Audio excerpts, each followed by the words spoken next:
দেখেন Poco M6 pro আমরা পাওয়ার আইসি লাগাবো। তো আপনার ক্যামেরাগুলো সব খুলে রাখলাম। তারপরে এই যে বোর্ড দেখেন। এখন আমরা বন্ধুরা কাজের গোড়ায় চলে এলাম। পাওয়ার আইসি এখন পোকো M6 প্রো, এই যে দেখেন পাওয়ার আইসিটা লাগাবো।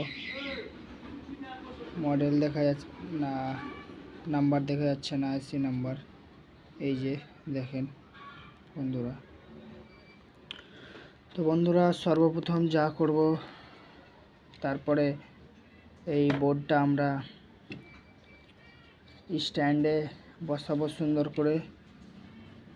তারপর আইসিটা আমরা দূরে রেখে দিই, হারিয়ে যেতে পারে ছোট আইসি। তারপরে আমরা স্ট্যান্ডে রেখে দিই। তো দেখুন বন্ধুরা কীভাবে আমরা বোর্ডটাকে আগে লাগিয়ে দিই। হয়ে গেছে আমাদের বোর্ড লাগা। তো সর্বপ্রথম যা করব সেটা হচ্ছে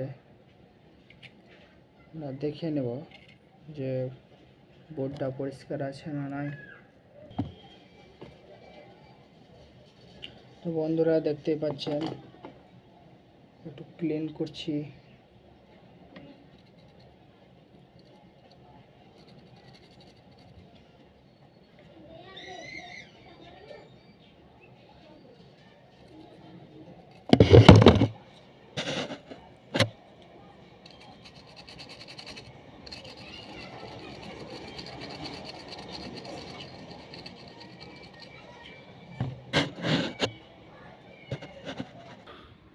তো বন্ধুরা বোর্ডটাকে আমরা এখন সাইডে রাখবো এবং আইসিটাকে দেখবো আইসিটার অবস্থা কী হয়ে আছে।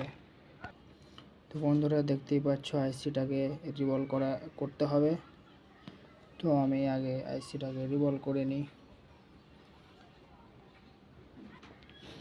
তার আগে বন্ধু আইসিটার নাম্বার কত আছে দেখে নিই, মাইক্রোস্কোপ, এই যে মাইক্রোস্কোপের সাহায্যে দেখে নিই। তো বন্ধুরা আইসির মডেল নাম্বার হচ্ছে PM4450। তো আমরা এখন প্লেট দেখব কোনটাতে আছে।